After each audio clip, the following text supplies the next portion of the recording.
हम सब यहां अपने सपनों के पीछे भाग रहे हैं। किसी का सपना पैसा कमाकर वो सब कुछ हासिल करना है जिसकी उसे जरूरत है, जो उसे नाम और प्रतिष्ठा दे। तो किसी का सपना घूम फिरकर दुनिया देखना, मौज मस्ती करना है। तो किसी का माँ बाप की सेवा कर उन्हें हर वो सुख, हर वो चीज देने का जो वो अपने जीवन में हासिल नहीं कर पाए। कोई अपने लिए जी रहा है तो कोई अपने परिवार के लिए, अपने बीवी बच्चों के लिए, उनके लिए वो सब करना चाहता है जिसकी उन्हें जरूरत है। वो सब खरीद कर देना चाहता है जो वो चाहते हैं।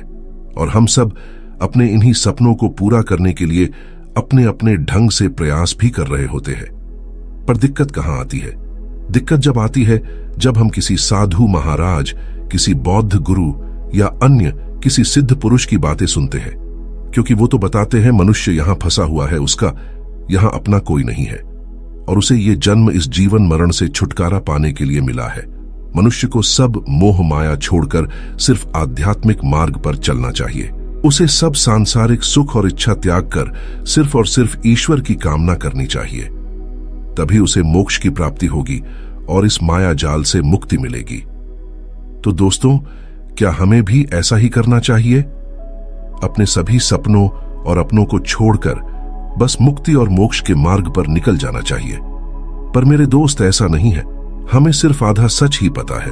हम उन ज्ञानी पुरुष महात्माओं की बात को अच्छे से समझ नहीं पाते, इसलिए हमारे पास आधा अधूरा ज्ञान ही है। पूरा सच और पूरी बात गौतम बुद्ध की इस कहानी से जानेंगे और मैं गारंटी के साथ कह रहा हूं, ये पूरी वीडियो देखने के बाद आपके पास उन सभी प्रश्नों के उत्तर होंगे जो आपके मन में है। बशर्ते आपको ये वीडियो आखिर तक ध्यान से देखनी और सुननी होगी। एक बार की बात है, महात्मा बुद्ध नगरवासियों को उपदेश दे रहे थे। महात्मा बुद्ध कह रहे थे कि संसार के माया जाल में मत फंसो, संसार से ऊपर उठो। संसार से ऊपर उठकर ही तुम संसार को जी सकते हो।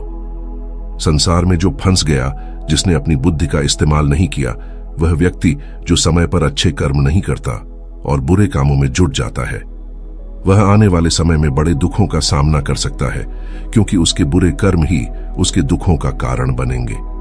इसलिए आप सभी इस संसार की मोह माया अर्थात इच्छा, लालच, क्रोध इत्यादि को ध्यानपूर्वक देखते हुए अपने कर्म करें। इतना कहकर महात्मा बुद्ध ने अपना उपदेश समाप्त किया और वहां से चले गए। महात्मा बुद्ध जब यह उपदेश दे रहे थे तो वहां पर उस नगर का सबसे धनी व्यक्ति मौजूद था और उस व्यक्ति पर महात्मा बुद्ध की बातों का बहुत गहरा असर पड़ा। उसका मन अब संसारी जीवन में नहीं लगता था। वह संसारी जीवन से हटने लगा था। अब उसे अपना सब कुछ किया हुआ व्यर्थ नजर आने लगा था। देखते ही देखते कुछ ही सालों में उसका सारा व्यापार चौपट होने लगा।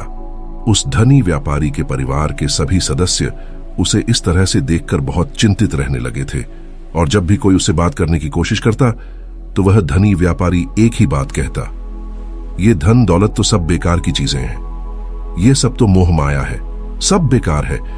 भला हम रिश्ते निभाकर क्या करेंगे? ये सब तो वासना है। जीवन तो केवल एक ही है और वह है मुक्ति। अब तो केवल उसी की आस है, उसी की प्यास है। मैं इतना समझ चुका हूं कि अब से जो भी होगा वह सब अच्छा होगा। अब से उसने व्यापार पर भी ध्यान देना बिल्कुल बंद कर दिया था और देखते ही देखते वह धनी व्यापारी उस नगर का सबसे गरीब व्यक्ति बन चुका था। वह पूरी तरह से निर्धन हो चुका था। उसका सब कुछ बर्बाद हो चुका था और उसका पूरा परिवार सड़क पर आ गया था।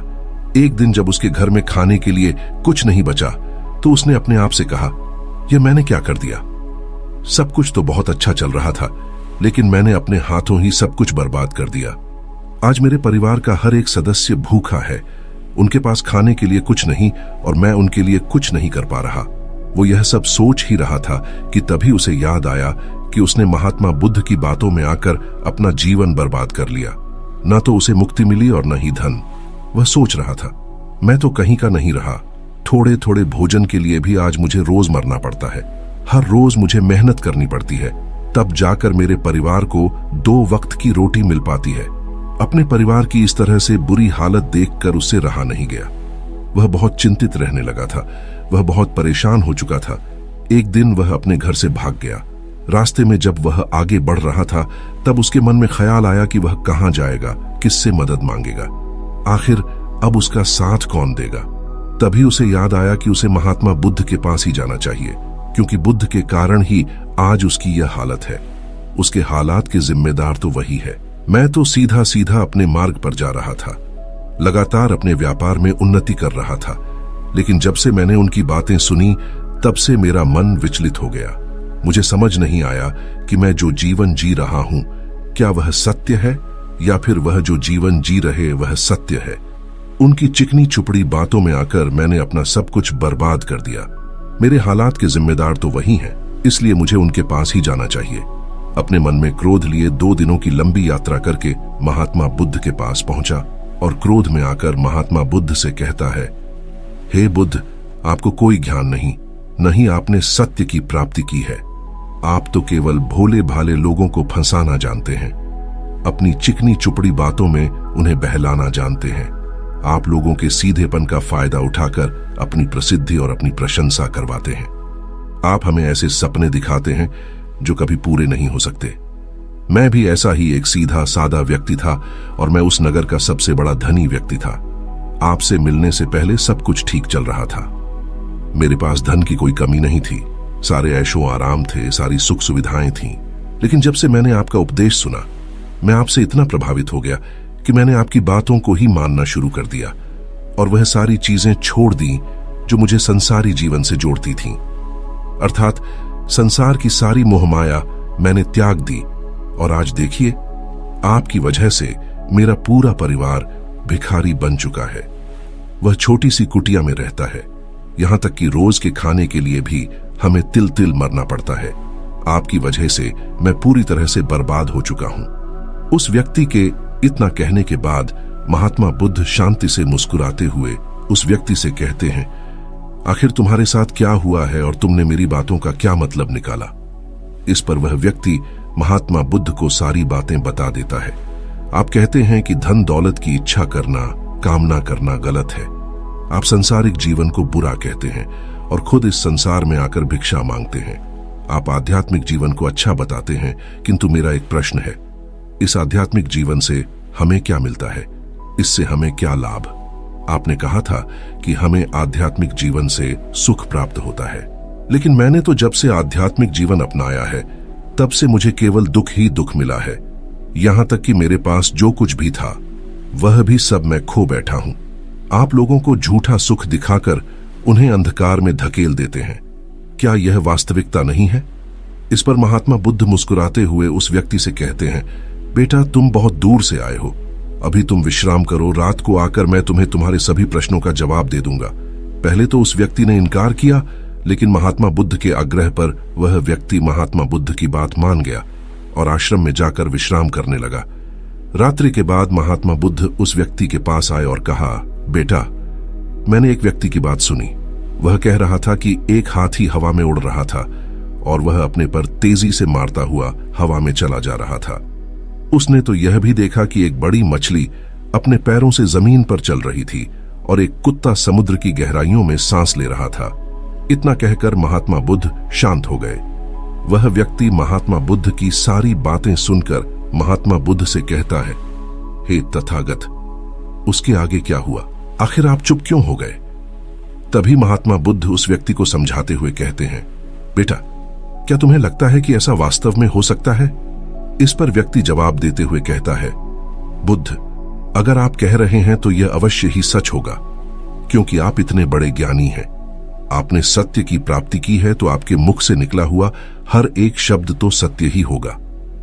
तभी महात्मा बुद्ध मुस्कुराते हुए उस व्यक्ति से कहते हैं, बेटा, क्या तुमने कभी पहले ऐसा होते हुए देखा है? क्या तुमने कभी किसी हाथी को देखा है जो पर के साथ हवा में तेजी से उड़ता जा रहा हो? इसके जवाब में वह व्यक्ति कहता है, तथागत, मैंने तो कभी नहीं देखा। तभी महात्मा बुद्ध कहते हैं, तुमने मुझसे प्रश्न क्यों नहीं किया कि आखिर वह हाथी आकाश में कैसे उड़ सकता है? इसके जवाब में व्यक्ति कहता है, हे तथागत, आपके मुख से सुनकर मुझे ऐसा लगा कि मानो वह सत्य हो और आप कह रहे हैं तो यह सत्य ही होगा, इसलिए मैंने आपसे एक भी बार प्रश्न नहीं किया। तभी महात्मा बुद्ध उस व्यक्ति को समझाते हुए कहते थे, कभी किसी की बातों पर मत जाना, बल्कि खुद विचार करो, स्वयं सोचो कि उस बात में कितनी सच्चाई है। जो व्यक्ति कह रहा है क्या वह सच है? आखिर वह कहना क्या चाहता है? हो सकता है कि वह कुछ और कहना चाहता हो और तुम उसका अर्थ कुछ और ही निकाल रहे हो। कम से कम तुम्हें एक बार प्रश्न करके यह समझना तो चाहिए कि आखिर वह कहना क्या चाहता है। अगर तुम मुझसे पूछते कि आखिर वह हाथी हवा में कैसे उड़ सकता है, तो इसका जवाब मैं तुम्हें अवश्य देता। मैं तुम्हें ऐसा बताता कि एक छोटा सा बच्चा अपने खिलौनों के साथ खेल रहा है। वह हाथी को हवा में उड़ा रहा है और कुत्ते को पानी में डूबा रहा है। और रही बात मछली की, तो वह उसे जमीन पर चला रहा है। क्या ऐसा संभव नहीं हो सकता? इसके जवाब में व्यक्ति कहता है, हाँ बिल्कुल ऐसा हो सकता है। महात्मा बुद्ध उस व्यक्ति को कहते हैं, इसी प्रकार मैं कभी किसी को निर्धन या गरीब होने के लिए नहीं कहता।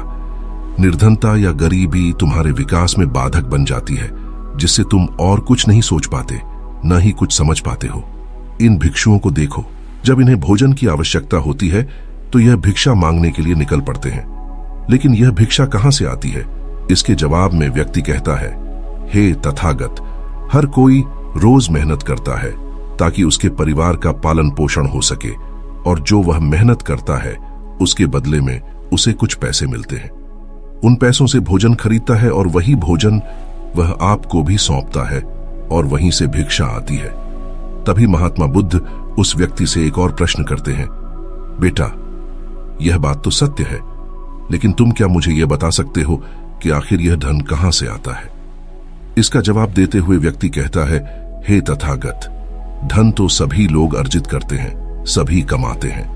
तभी महात्मा बुद्ध व्यक्ति को समझाते हुए कहते हैं, ठीक इसी प्रकार दुनिया में यदि हर कोई भिक्षा मांगने लग जाए तो आखिर भोजन कहां से आएगा? अनाज कौन उगाएगा? व्यापार कौन करेगा? और लोगों की रक्षा के लिए धन कहां से इकट्ठा होगा? लोगों की जरूरतें कैसे पूरी होंगी? यह सुनकर व्यक्ति थोड़ा सा अचरज में पड़ गया और महात्मा बुद्ध से कहता है, किंतु हे तथागत, आप ही तो कहते हैं कि मनुष्य की इच्छा, कामना और वासना, लालच और क्रोध ये सभी मनुष्य के विकार हैं और हमें इनसे दूर रहना चाहिए।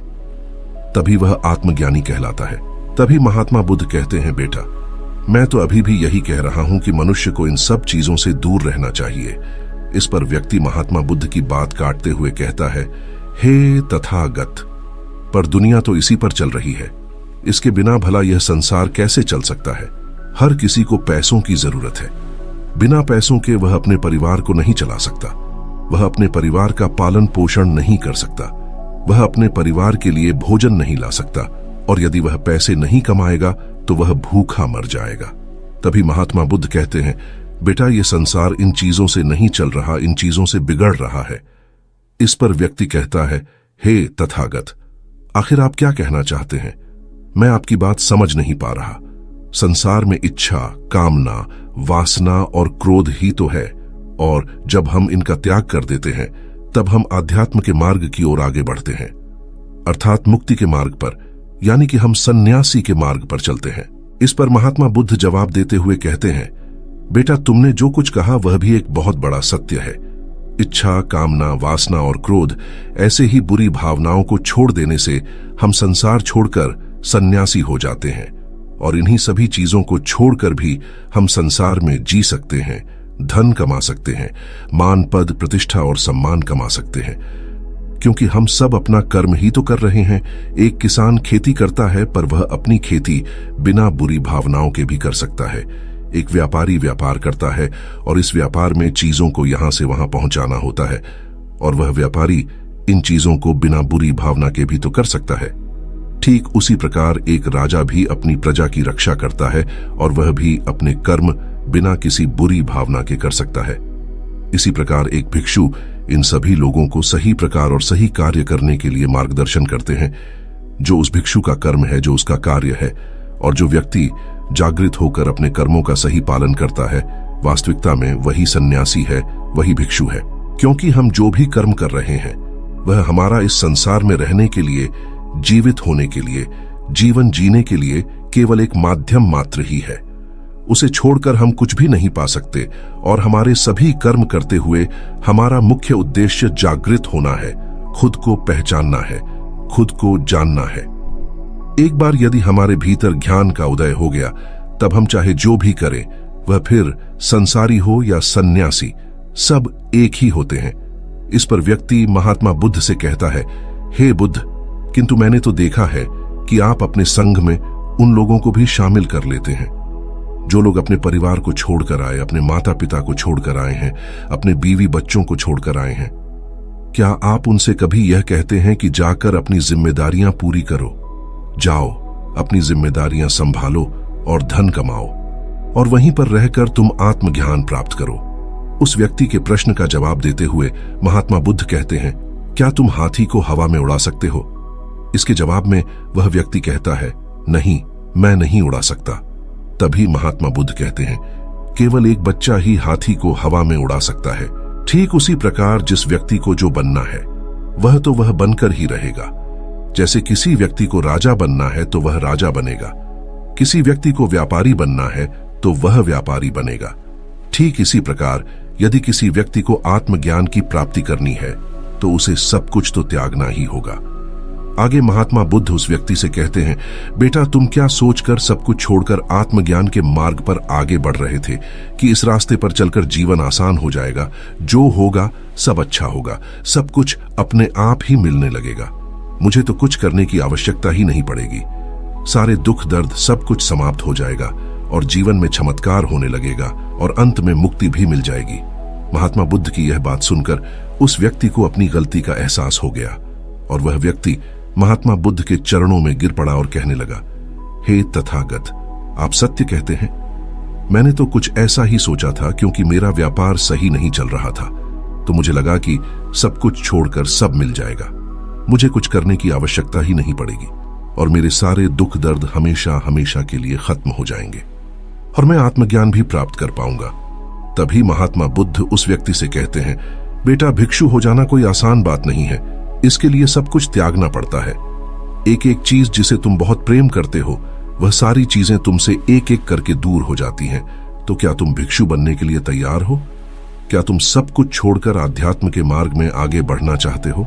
इसके जवाब में व्यक्ति कहता है, हे तथागत, मुझे मेरी गलती का एहसास हो चुका है, मुझे भिक्षु नहीं बनना, मैं तो व्यापारी ही ठीक हूं, मैं तो अपने संसारी जीवन में ही ठीक हूं। परंतु अब भी मेरे मन में एक प्रश्न शेष बचा है, अगर आपकी आज्ञा हो तो वह प्रश्न भी मैं आपसे पूछना चाहूंगा। तभी महात्मा बुद्ध उसे आज्ञा देते हैं। इस पर व्यक्ति कहता है, हे तथागत, आप ही तो कहते हैं कि धन नहीं कमाना चाहिए, पद प्रतिष्ठा अहंकार हमें दुख की ओर ले जाते हैं और संसार में यही तो है और क्या है। यदि हमें संसारी जीवन जीना है तो हमें यह सब तो करना ही पड़ेगा। तभी महात्मा बुद्ध मुस्कुराते हुए उस व्यक्ति से कहते हैं, क्या तुम्हें भूख लगी है? इस पर व्यक्ति कहता है, हाँ तथागत, मुझे बहुत भूख लगी है। तभी महात्मा बुद्ध उस व्यक्ति को भोजन करवाते हैं।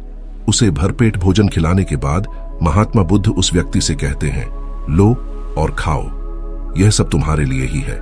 इसके जवाब में वह व्यक्ति कहता है, तथागत, मैं पहले ही बहुत ज्यादा खा चुका हूं, अब मुझसे और नहीं खाया जाएगा, मेरे पेट में अब थोड़ी भी जगह नहीं रह गई है, यदि मैंने और अधिक खाया तो मेरा पेट दर्द करने लग जाएगा और फिर मुझे तरह तरह की परेशानियां होने लगेंगी, मैं परेशान हो जाऊंगा। तभी महात्मा बुद्ध मुस्कुराते हुए उस व्यक्ति से कहते हैं, बेटा, मैं भी तो तुम्हें यही समझाने का प्रयास कर रहा हूं कि जितनी जरूरत है उतना ही खाओ, उतना ही धन कमा जितने की तुम्हें आवश्यकता है, क्योंकि हर चीज जब हद से ज्यादा हो जाती है तो वह नुकसान जरूर पहुंचाती है। फिर वह चाहे धन हो, चाहे इच्छा, चाहे लालच या फिर कामना या वासना, सब कुछ हद से ज्यादा आपको नुकसान ही पहुंचाएगा और यह सब आपको केवल दुख ही देंगे। इसलिए इन्हें नियंत्रण में रखना चाहिए।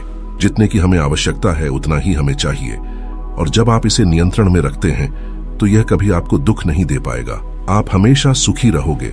आगे महात्मा बुद्ध उस व्यक्ति से कहते हैं, धन कमाना आवश्यक है क्योंकि धन की कमी नहीं होनी चाहिए, भोजन की कमी नहीं होनी चाहिए, किसी भी कार्य को करने के लिए मन में इच्छा की कमी नहीं होनी चाहिए, लेकिन उसी के साथ में यह भी ध्यान रखना है कि इच्छा अत्यधिक भी नहीं होनी चाहिए। और मैं तुम्हें यही समझाने का प्रयास कर रहा हूं, मैं तुम्हें यही ज्ञान देने का प्रयास कर रहा हूं कि मध्य में रहो, न कम न ज्यादा। इसलिए जाओ और धन कमा, व्यापार करो, अपने कर्म से न केवल अपना बल्कि दूसरों का भला भी करो। जब तुम अपने किए के सांसारिक कार्यों से लोगों का भला करते हो, तब तुम में और किसी सन्यासी अर्थात किसी भिक्षु में कोई अंतर नहीं रह जाता। बस सभी के मार्ग अलग होते हैं, लेकिन मंजिल एक ही होती है। इतना कहकर महात्मा बुद्ध शांत हो गए। वह व्यक्ति महात्मा बुद्ध को प्रणाम करके कहता है, हे तथागत, आपकी शिक्षाएं तो बिल्कुल अलग हैं। आप जो कहते हैं उसके पीछे का अर्थ कुछ अलग ही होता है, बहुत सीधा और सरल, लेकिन हम उसे समझ नहीं पाते। आपके पास चमत्कार का आश्वासन नहीं है, पर आपके पास वह मार्ग है जिस मार्ग पर चलकर मैं अवश्य ही अध्यात्म को प्राप्त कर सकता हूं, जिससे मेरा और लोगों का, सभी का भला होगा।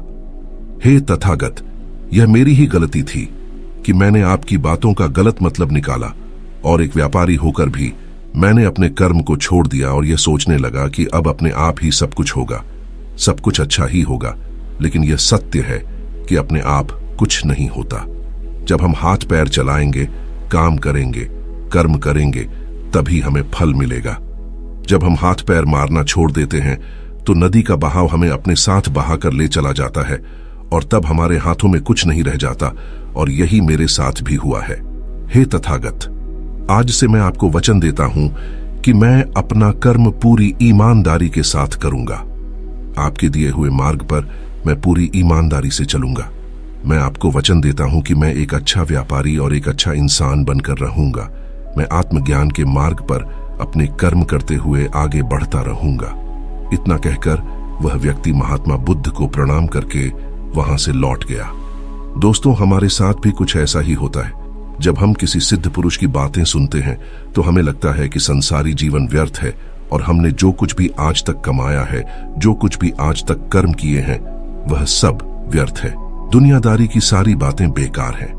पर वास्तव में ऐसा नहीं है। ईश्वर ने किसी को भी व्यर्थ नहीं बनाया। सबका अपना अलग अलग कर्म है।